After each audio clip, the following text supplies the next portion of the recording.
जळगावच्या पाळधी गावामध्ये संचारबंदी हटवली, जनजीवन पूर्वपदावर। 31 डिसेंबरला 2 गटात राडा झाल्यानंतर जाळपोळ देखील झाली होती। पाळधीमध्ये गाडीच्या किरकोळ भांडणामधून वादातून हे भांडण झालं। गैरसमजुतीमधून घटना घडली। सध्या गावात शांतता। मंत्री गुलाबराव पाटलांची माहिती।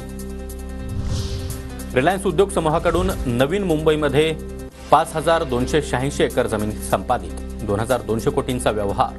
नवी मुंबई विमानतळ, JNPT आणि मुंबई ट्रान्स हार्बर जवळील जमिनीची खरेदी।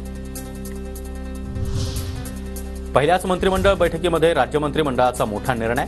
राज्य सरकार 4849 एकर जमीन शेतकऱ्यांना परत करणार। राज्यातील तब्बल 963 शेतकऱ्यांना फायदा होणार। शासकीय कर्मचाऱ्यांना वेतनासाठी आता मुंबई जिल्हा मध्यवर्ती बँकेमध्ये वैयक्तिक खातं उघडण्यास मंजुरी। अतिरिक्त निधी गुंतवता येणार। मंत्रिमंडळ बैठकीमध्ये महत्त्वाचा निर्णय।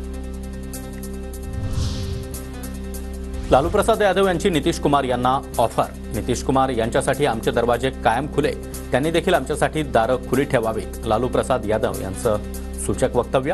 नितीश कुमार नेहमी पळून जातात, पण आम्ही त्यांना माफ करू, असं देखील वक्तव्य। लालू प्रसाद यादव यांनी कितीही स्वप्न पाहिली तरी ते मुंगेरी लाल के हसीन सपनेच राहणार। लालू प्रसाद यादव यांनी नितीश कुमारांना दिलेल्या ऑफरनंतर फडणवीसांचा टोला।